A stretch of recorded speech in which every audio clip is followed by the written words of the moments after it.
Well, I'm happy I'm finally making project proposal type videos to allow people to understand the concept of the Bosque better. I think it's going to be useful because my visions are complicated and they cover a lot of areas, and it's a lot better if people can attach themselves to their interest in a particular area. Hi, little puppy. Oh, the puppy's kind of cold. Hi, you cold? Oh shit, you are cold. Holy fuck. This is terrible. Come here. Oh, no, help me out here. Oh my god, she's all dirty too. So she's just sitting out here in a dirt hole outside, and it's kind of a chilly day. She's shivering. This is terrible. I'm gonna put her inside, and she can go up to her little bed where she'll be comfy. Go in there. Go on. Go be comfy. Poor girl. I think she's such a brave, great dog, you know. And I see her as this big being because she's very bold. But I really got to take care of her well. So yeah, the projects are diverse. And that makes it tough for me to communicate all of the stuff and how it all fits together. But I think that's kind of my job, I guess. And so it's your job to understand what the fuck I'm talking about if you're interested. If you want to comment and you don't want to study what it is, your comment is probably useless, so fuck off. In a nice way, of course. I say that in the nicest way I can. Wow, it's gorgeous out here.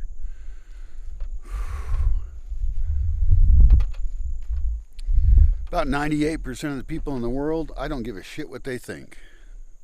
About 2%, and that's optimistic, I do. And some subset of that I'm willing to work with. And so I want to work hard, and I want to do it in ways that nobody else does it. I've never heard of anybody doing what I'm doing.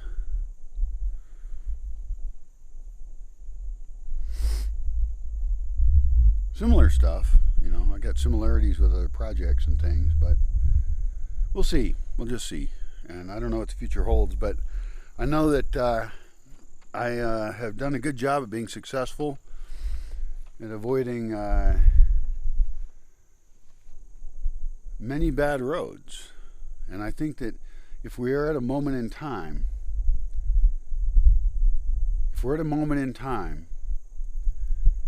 and we are surrounded by what appears to be free will options of things we could do, roads to go down, and roads branch off and they circle back, and who knows what happens on any road. I think if we see ourselves in every moment as creating the future around us, kind of rippling out from us with this theoretical free will thing we have, then that's a really powerful position to be in. And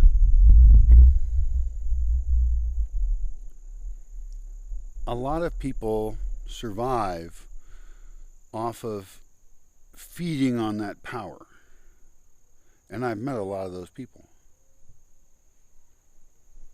And it's very disturbing. And I would like to set up spaces and environments, and I've done this in various ways. I would like to set up spaces, environments, experiences, ways of being in which you are you and you're responding to other people, but there isn't this underlying dynamic of control and using people. It's very tricky. I mean, it happens in couples, it happens in, you know, business things. You need to sell your stuff, right? And so are you always selling? Am I selling something to you right now? I hope I am, sort of, but selling also sounds bad to me. And I wouldn't want that to be the dynamic I have with people one-on-one, you know, individually, in person. In video, I'm far more willing to try and sell you my ideas. They're free, which is a really good price, by the way. I am not in a position to pay you to believe things, although a whole bunch of other people are in your life, like online media, like the social networks you use are manipulating you massively. It's pretty, there's a major mind fuck going on, that's clear. I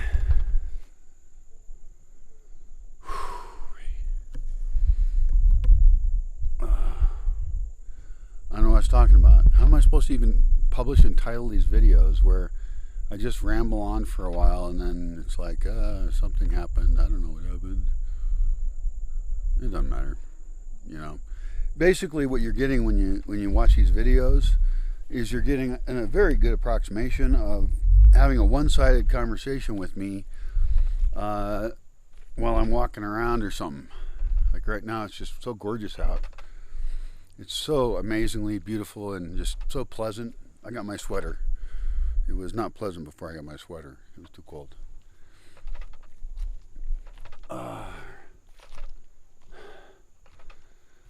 Oh, this place grows over so fast. It's astounding. So this is basically what you would get with me if you were walking around with me just here, you know, which is kind of good. I mean, I'm a lonely guy in the woods, and so it's very one-sided. I realize that does suck. If you do get to know me through these videos, that's awesome. Huh, what got planted there? It's fucking really weird. What the fuck? Weird. This is like a charcoal garden here, right? It was a burn spot. We burned some branches and crap here. And there's a bunch of moss here, an unusual amount of moss in the part that has dirt. Something is growing over there like it was seeded. And there's a few other patches. It's a weird ass garden. And then we got like squash over here. But yeah, so the idea is that actually that you do get to know me. I'm very intimate with videos, I think. I think I'm very honest. And frighteningly so, perhaps, to me. And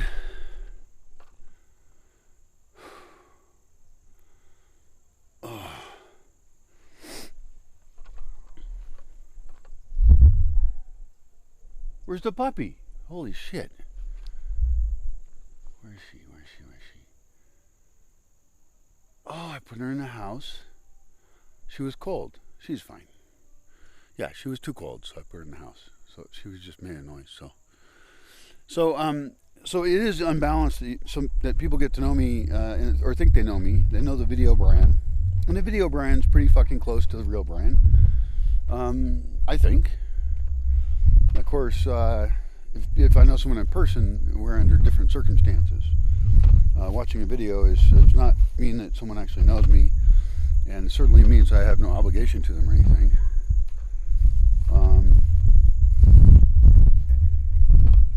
I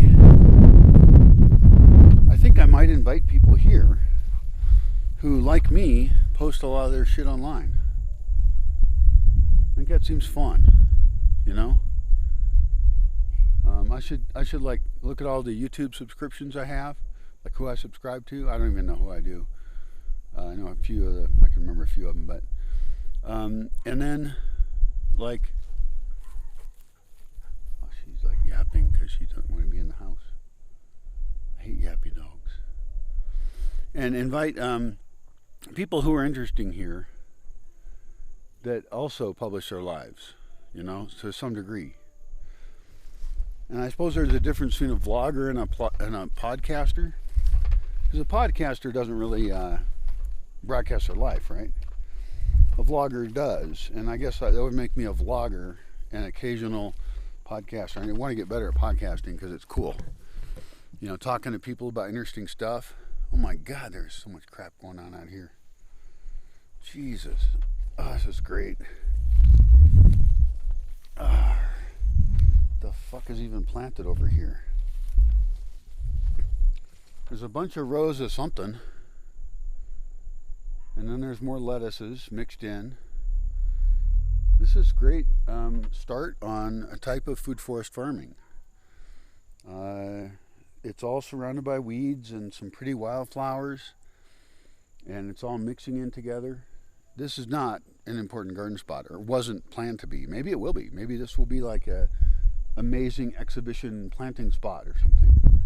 We'll see about that. But I could still put a building in that direction. I was going to put a building here is my plan, but you know, it doesn't matter. It doesn't matter what goes where. Things take time in any case, and whatever.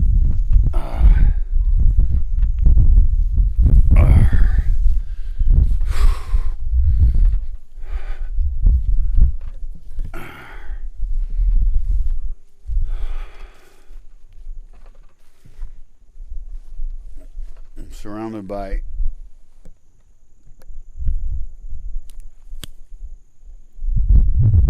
anise, wild anise. It is very anise flavored, and we can make liqueurs with that if we wanted to. Anise tea is really excellent, and we have actually harvested, because I mean there's so much anise right in here, it's everywhere, right? We could collect as much anise as we want, and we should collect enough for making anise tea every day for X number of people all year long, or something. Figure out how many anise people days we need. How many cups of anise do we need to make anise tea? Now, it's different than pine tea, pine needle tea. We have pine needles all year long, so we don't have to harvest it and store it. So we should definitely always have pine needle tea available. But anise tea is also wonderful, and we could even try with mixes. Who knows? We could make mixed drinks with this stuff. It's all very fun. So, you know, this is plants just laying around here that are useful to us. We might as well use them. The pine needle tea sounds like it wouldn't be good, right? That was my first reaction. Well, then I made it. And you know what? It's kind of good, surprisingly. It doesn't taste like some kind of gooey resin or something. It tastes pleasant. Hi, Blackface Dog. This is Blackface Dog here. You are not my dog. Yeah, I'm sorry to use a harsh word with you. I like you, you're nice. But you don't live here. Did you know that? Got dog issues. Did I lock the dog food up?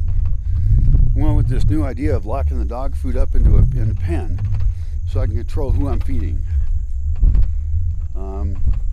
But I guess I have to remember to do it then. But it's still easier than feeding like each of 5 dogs in their own bowl, getting them to go to their damn bowl, which they usually, I mean, you can get in the groove with that, but it's easy to get confused. And to be honest, some of them aren't that bright. I've known a lot of dogs, and the current pack, Mayhem's a genius. Coco is bold and brave and young and excellent. His brother, Boogie, is excellent and funny. And Cabron is getting kind of old. And he's an odd boy. He's a wonderful guy.